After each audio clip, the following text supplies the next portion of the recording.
Vous avez vu que le nom de Gbagbo est sur la liste électorale. Vous avez vu maintenant que le nom de Gbagbo est sur la liste électorale. Félicitations. Je vous remercie, mais ce genre de... J'ai entendu parler de candidature de la honte, ça me fait sourire. Parce que si dans ce pays, il y a vraiment une candidature de la honte, c'est celle du président Laurent Gbagbo. C'est celle du président Laurent Gbagbo parce que nous sommes contemporains de sa gouvernance, de sa gestion, de sa vie politique. Nous l'avons vu sur le terrain. C'est pas à nous qu'il revient de dire qui a été... Son nom est sur la liste électorale. Je vous avais dit ici d'aller vous enrôler. Le président de la CEI ne s'est pas fondé sur la justice. Le président de la CEI a refusé illégalement d'inscrire le président Laurent Gbagbo sur la liste électorale. Il n'en avait pas le droit. Et c'est ce qu'on avait dénoncé la dernière fois. Quand le président Laurent Gbagbo se déplace pour s'inscrire sur la liste électorale, la CEI doit l'inscrire, quitte par la suite, s'il y a des signes qui ne remplissent pas les conditions, à le Monsieur Gbagbo ne reconnaît même pas cette condamnation.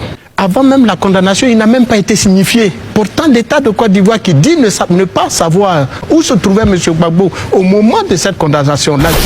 En politique, le Parti des peuples africains de Côte d'Ivoire a été reçu ce mercredi 13 novembre par la Commission électorale indépendante au siège de l'institution. Bien fait, chers professeurs, le nom du président Laurent Gbagbo sur la liste électorale. Bien sûr, en tant que candidat, chers professeurs, du président Charles Blé Goudé, ancien ministre du président Laurent Gbagbo, également dans les années 2000. Chers professeurs, la situation, vous savez, au niveau de la Côte d'Ivoire. Ivoirienne, avec tout le respect que je dois à nos grands magistrats de ce pays, comment dire que quelqu'un, on ne sait pas où se trouve une personnalité de la trempe de Laurent Gbagbo que l'État de Côte d'Ivoire lui-même a soulevé et envoyé à la CPI.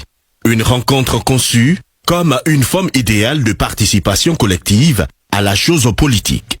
Plusieurs, la réinscription de l'ex-président Laurent Gbagbo sur la liste électorale. La nomination du représentant du PPACI comme l'un des vice-présidents de la CEI. Vous faites enrôler. Vous avez négligé, vous avez joué avec moi. Vous allez voter comment maintenant? Les derniers qui restent à ça, l'enrôlement finissent le 17. Allez vous faire enrôler, les gars. Le nom de Gbagbo est sur la liste électorale. C'est pas moi qui le dis. C'est Cubier qui dit non.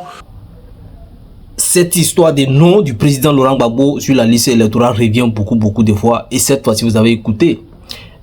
La CENI qui a rencontré, en tout cas, les partis du président Laurent Gbagbo, si PPACI, et bien sûr, qui ont essayé de discuter là-dessus par rapport aux options et comment redéfinir les choses, comment réviser les histoires et qu'on appelle du code électoral et puis... les opinions en fait. J'écoutais tout à l'heure M. Yacouba et lorsqu'il parle du chef de la junte gabonaise, il disait le président de la République du Gabon. Et lorsqu'il parle du chef de la junte du Burkina, il dit le chef de la junte du Burkina. Ah bah ouais, donc, j'ai pas fait attention. Oui, c'est comme ça. est aux ordres. Comment faire pour inscrire, vous savez, le nom du président Laurent Gbagbo sur la liste électorale et bien d'autres personnes. Bon, vous voyez. Donc moi, je vois que ça là, c'est clair. Le décès, il est clair.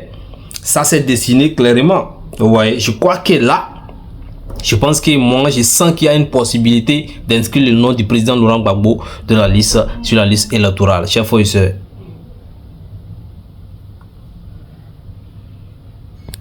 Vous voyez le monsieur qui est derrière moi là.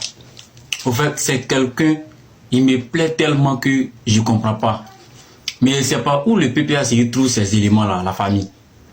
C'est-à-dire, ce monsieur là, à chaque fois qu'on l'invite sur un plateau, il ne sait pas comment il s'arrange, mais il arrive toujours à bien répondre et à maîtriser. C'est-à-dire, il maîtrise le plateau. Je ne sais pas comment il s'arrange, mais le monsieur, il est fort. Famille, on va écouter quelque chose. Il me plaît tellement ce monsieur. On regarde et puis on revient. Les Ivoiriens ont besoin de comprendre. Charles Blé Goudé et Laurent Gbagbo, que se passe-t-il réellement? Vous êtes sûr que c'est la préoccupation des Ivoiriens en ce moment? Je ne crois pas. Il y a un jeune étudiant qui a été découvert pendu. Cela pose le problème, ou bien la problématique de l'état moral de la jeunesse ivoirienne. Cela inquiète, cela attriste. Je crois que c'est l'une des situations qui choquent les Ivoiriens et qui interrogent les Ivoiriens. Blé Goudé va rencontrer Laurent Gbagbo, forcément. Blé Goudé a... Mais ça fait partie des préoccupations des Ivoiriens. Non, ça c'est pas une préoccupation essentielle. C'est pas une préoccupation essentielle.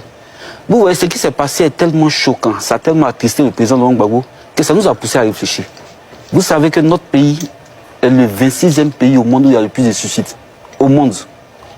loin devant l'Irak, loin devant la Somalie. Voici des situations qui méritent qu'on s'y attarde. Laurent Gbagbo va rencontrer Blé Goudé, ils vont forcément se parler. C'est pas ça qui est important, pour les Ivoiriens en tout cas. On laisse les avis dans les commentaires. Je tiens chef. Et bien sûr, le président de la CENI, ou bien en tout cas celui qui s'en charge des élections, et avec son discours et le discours du président ou bien des leaders, en tout cas du parti du président Laurent Gbagbo, vous avez écouté, c'est évident qu'il y a une faute, il y a franchement, c'est possible, il y a une possibilité franchement qui est dans cette histoire de réinscrire le nom du président Laurent Gbagbo dans la liste électorale en tant que candidat, et peut-être d'admission ou bien d'enlever les choses là, comment on appelle les accusations, tout ça là. Bon, vous voyez, c'est le nom du président Laurent Gbagbo qui vient souvent, qui est réclamé, tout ça là.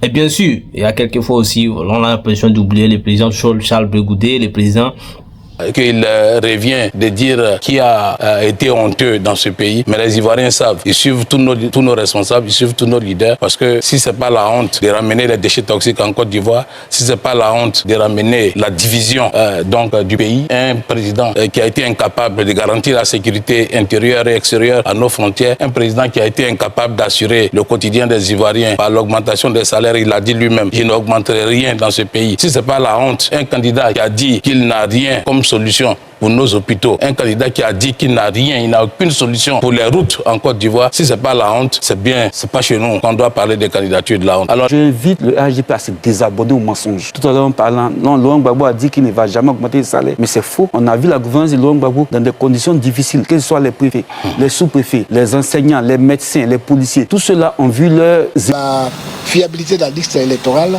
dépend de l'issue des élections à venir. Nous ne voulons pas des élections où on va pour créer la crise, bien au contraire. Et Kibaforo Guillaume, Soro Kibaforo Guillaume, qui est aussi en exil en ces moments-ci. Donc, chaque fois, vous voyez, bon, tout ce qu'on a toujours à y réclamer, je pense que l'État ivoirien a ses raisons de vouloir prendre ces décisions, ces dispositions, tout ça là, les gens se justifient. Vous allez entendre les débats entre les partis politiques, des réactions, souvent des clashs, des fois, tout ça là, beaucoup de choses se dit entre eux. Vous voyez, il y a beaucoup de allers-retours. Bon, franchement, c'est chaud, c'est chaud. Mais tout ce que nous voulons, c'est préserver la paix dans notre Côte d'Ivoire ici. Préserver la paix, la sécurité, surtout, pas tout. Donc, vous voyez, donc, ça entend, et je pense que ça, c'est quoi que les partis RHDP, les partis au pouvoir actuellement également, c'est un parti qui aimerait en tout cas aussi avoir la paix dans ce pays. Le parti du président Laurent Gbagbo aussi aimerait passer faire passer toutes ces histoires de conflits ou bien de baflots ou bien tout ça, la réconciliation dans ces pays. Donc, je suis sûr qu'il y aura un intérêt d'entendre tout ça là. Parce que, si ça reste comme ça jusqu'aux élections, vous convenez avec moi qu'il y a des gens qui ne seront pas contents.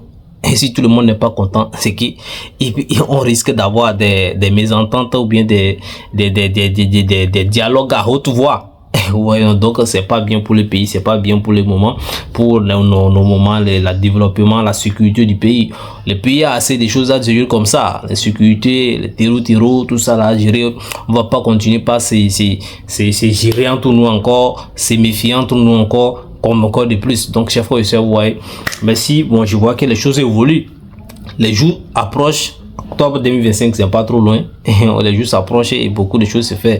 Je pense que moi j'ai la conviction que jusqu'à ce qu'on rentre en 2025, il y aura ces dispositions en 2025 qui seront prises et il y aura des gens. Il y a eu tous ces genres de choses là. Vous voyez, voilà la façon dont les partis du président Laurent Gbagbo est en train de mener sa campagne entièrement. Je vais appeler sa campagne de façon en PCS, ouais, non. En PCS comme ça, parce qu'ils font beaucoup de caravanes, beaucoup de choses, beaucoup de meetings, tout ça là, des cuisines, des choses là, c'est des trucs, c'est bien, ça montre franchement que non, ils sont là, ils ne craignent rien, et ils savent que non, l'État de la Côte d'Ivoire va les écouter, et puis le gouvernement va trouver une solution à ça, parce que la crise ou bien tout ça là, ça ne veut rien dire, ça ne va rien donner des positifs à l'État ivoirien. Chef professeur panafricaniste, franchement, si vous pensez la même chose que moi, donnez votre avis dans les commentaires, parce que c'est ça qui est important, c'est ça qui est important. Donc tout ça dit, ce qui est bien pour le pays. Ouais, non, je pense que c'est ça. Et là, je suis pas en train d'accuser que ce soit les partis au pouvoir ou bien les partis d'opposition. Moi, je pense qu'il faut dialoguer. Oui, Ils ont commencé à changer de langage. Que ils vont se cacher pour mettre son nom. Vous allez vous cacher pourquoi? Faites-le aux yeux du monde entier. Je vous ai dit que son nom est sur la liste électorale. Ils ne peuvent pas. Sur quelle base même ils vont se baser pour dire qu'ils vont enlever le nom de Gbagbo sur la liste électorale? C'est quelle condamnation? Sur quelle base de quelle condamnation? Parce que si Katina a été amnistié pour les mêmes faits, c'est que les faits n'existent plus. Donc, ils se sont pris dans un engrenage qu'ils ne peuvent pas se débarrasser. Allez vous faire enrouler. Le nom de Gbagbo est sur la liste électorale. J'aimerais quiconque vous défie, vous venez me dire que son nom n'est pas sur la liste électorale. Le nom de Gbagbo est déjà sur la liste électorale. Ceux qui viennent sont parler comment son nom est déjà sur la liste électorale. Je vous ai dit ça longtemps. Allez vous faire enrouler, les gars. Allez vous faire enrouler. Son nom est sur la liste électorale. Il va aller être candidat et puis il va créer les élections. Là, c'est clair et net. On a fait c'est sur le Gbagbo, ça chauffe pas. Allez vous faire enrouler massivement, les gars. Allez vous faire enrouler. Quand on vient, on rentre dans le bois et puis on vous dit allez vous faire enrouler, allez vous faire enrouler. On sait quand Gbagbo marche, on sait où il s'en va. Allez vous faire enrouler massivement, les gars.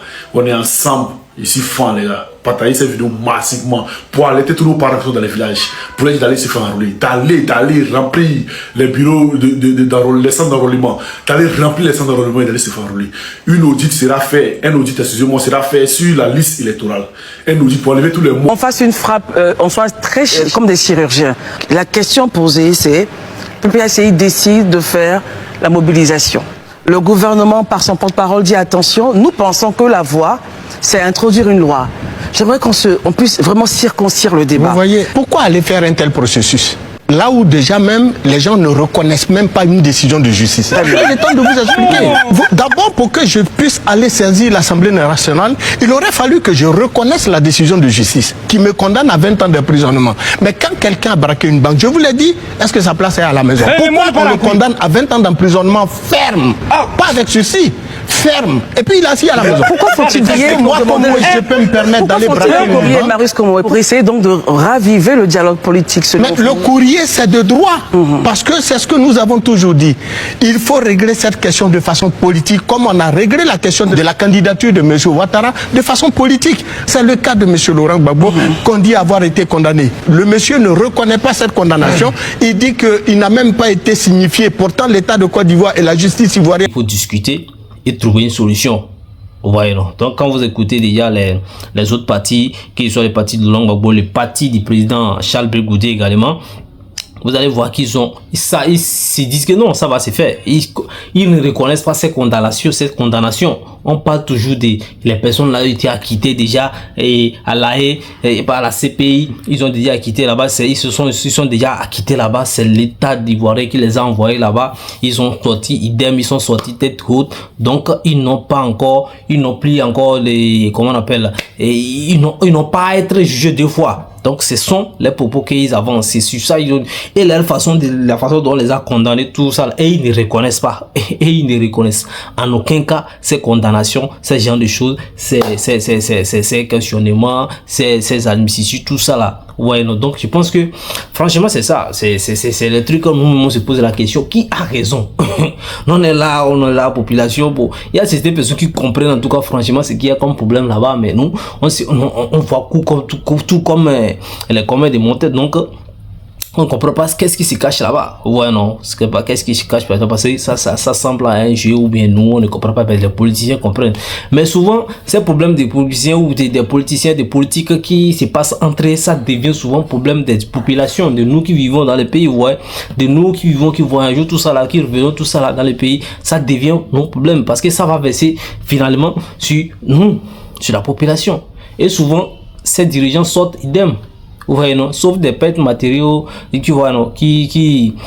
viennent, mais ils sont quelques-uns. Vous voyez, donc nous, si vous regardez les pays, si vous regardez la population, il faut dialoguer sur ces sujets-là. Aujourd'hui, on parle aussi des candidatures du président Alassane Ouattara. Je crois que les membres du parti du président Alassane Ouattara, les RHDP, ont déjà parlé. Ils ont parlé plusieurs fois. Je pense que leur position, elle est bonne. En tant que membre d'un parti, c'est celui qui est en votre tête, c'est lui que vous allez désigner. Parce que vous allez à l'élection, c'est pour gagner, c'est pas pour essayer. Donc c'est celui qui a déjà gagné, qui sait gagner, c'est lui que vous allez vouloir présenter. Donc ils ont dit que les candidats naturels, ce qui est bien dit, c'est le président Alassane Ouattara. Ouais, les PPAC également, on dit les candidats naturels, c'est le président Laurent Gbagbo. Ils ont déjà investi même Laurent Gbagbo. Donc, au niveau du président Alassane Ouattara, je crois qu'ils n'ont pas encore fait, ou bien comment. Au niveau du président Charles Blé Goudé aussi, ils n'ont pas encore fait, mais tout le monde s'est dit, bon, ce sont les leaders. Nous voulons des élections apaisées. Nous avons eu ici des oreilles attentives. Il y a une oreille attentive du président. Et puis, bon, nous partons rassurés sur certains points. Et sur d'autres points, bon, mais la discussion va continuer. La discussion va continuer. Donc, soyez rassurés que nous sommes venus ici pour que les choses s'arrangent. Nous sommes venus ici pour aider la commission à trouver les voies et moyens pour que nos parents puissent se faire enrôler normalement et qu'ils ne soient pas laissés au bord de la route. Pendant près de 3 heures, les représentants des deux partis ont discuté de plusieurs aspects cruciaux pour assurer un processus électoral plus crédible à l'avenir. Par ces demandes, le Parti des peuples africains PPACI cherche à obtenir des garanties qui pourraient faciliter son retour au pouvoir dès 2025. En réponse, Ibrahim Koulibaly Kubier, président de la Commission électorale indépendante CEI, s'est engagé à examiner attentivement les requêtes formulées par le PPACI. L'objectif premier, c'est le bien-être de nos concitoyens. La Commission a vocation à organiser des élections qui soient apaisées et je crois que nous empruntons le chemin. Pour ce qui est de l'inscription du président Gbagbo sur la liste électorale, nous avons parlé de droit et d'humanité. Vous savez, il y a ce que le droit dit et il y a ce que la convenance humaine requiert. Donc je crois que nous nous sommes compris. Ce sont des choses qui vont se faire, peut-être à l'abri de la vue des uns et des autres. La commission électorale est ouverte. Tout se fait dans le consensus. Elle fonctionne aussi bien sur la loi que sur les accords politiques. Et je crois que nous allons porter cela à la connaissance des autorités politiques de tous bords pour qu'une solution soit trouvée à cette question qui semble être essentielle pour le PPACI. Si on peut le faire souvent, on va dire aux députés et aux maires d'organiser ça pour les autres années pour que ce soit... Ça devient comme le marathon de Ouagadougou. Mais on verra. Donc, la candidature du président Alassane Ouattara également a été d'être remise en question par certaines personnes. Ouais, qui disent que non, c'est trop de mandats, tout ça. Bon. Là, on verra qui nous donne longue vie. On verra la suite, on verra ce qui va se passer. Ouais, non. Mais, après tout, en conclusion, tout ce qu'on peut dire, c'est d'appeler, de demander pardon à nos autorités, de revenir sur les décisions tellement fermes qui sont d'écarter certaines personnes pour des raisons, je pense que c'est mieux, c'est ce que je pense que c'est mieux qui s'assoient et discuter comme cela s'est passé entre les partis. Moi, j'ai été surpris de voir cette rencontre parce qu'ils ont fait des demandes à rencontrer comment on appelle les présidents de la CENI, tous ceux qui dirigent la CENI, tout ça, ils ont fait des demandes et ils ont accepté, ils ont été reçus, ils ont discuté beaucoup de choses et on les a dit qu'ils vont rediscuter, vont réanalyser tous ces genres de choses là, les demandes, tout ça, on verra ce que ça va donner. Voyons, donc c'est bien. Et souvent aussi quand tu vois les gens les autres partis politiques aller comment inciter les gens, convaincre les gens, essayer d'expliquer, de venir s'enrôler, de parler de paix, la sécurité et la campagne des élections libres, en paix, tout ça là. Franchement, quand je vois le PPACI fait ça, et COGEP fait ça, et les autres, comment on appelle, les autres partis aussi font ça, je pense que c'est bien pour le pays, c'est bien pour la Côte d'Ivoire, c'est tout ce que nous demandons. Donc, ces histoires des listes électorales, tout ça là, qui font peur aux gens, je pense que les gens ne doivent pas avoir peur, parce que tout va bien se passer. Ceux qui sont à la tête du pouvoir aujourd'hui aussi, ce sont pas des gens qui aiment la guerre ou bien les conflits. Sinon, ils seront pas aussi fiers quand ils voient leur travail. On ne peut pas dire que les partis au pouvoir aujourd'hui n'ont pas travaillé. Ils ont travaillé, ils ont construit les ponts, les trucs, des bonnes choses, le pays est joli, tranquille.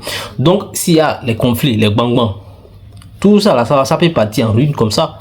Et aussi, il ne faut pas accepter que les travail qu'ils ont fait depuis ces années-là, prennent des risques, comment on appelle, quand on parle de décapissage, des constructions, des choses là, c'est parce que ces gens-là, ils ont des ambitions pour le pays. Donc aujourd'hui, ils ne pensent pas qu'ils sont en train de provoquer ou bien quelque chose pour chercher des conflits qui vont ramener leur travail à zéro. C'est pas possible. Donc, chers frères et sœurs, merci pour votre attention. Je ne vais pas trop parler, je vais m'arrêter ici.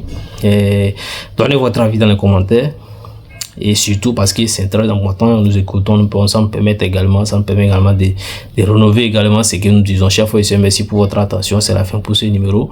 N'oubliez pas, beaucoup de choses se passent dans l'AES du président Ibrahim Traoré, du président Assimi Goïta, du président Abdraman Tiani, le Burkina Faso, et les Mali, les Niger également. Nous espérons qu'un jour, dans peu de temps, il y aura des discussions entre la Côte d'Ivoire et ces pays-là. Et tout va bien se passer et qu'il y aura des collaborations de façon fraternelle et autres. Parce qu'actuellement, comme le dit le président Ibrahim Traoré du Burkina Faso, ça ne va pas. La position de la Côte d'Ivoire, selon eux, n'est pas bonne pour eux. Donc, j'espère que ces positions seront revues dans les années à venir, dans les jours à venir, je veux dire. Donc, pour que tout se passe dans l'Afrique de l'Ouest, bien sûr, c'est tout ce que nous souhaitons.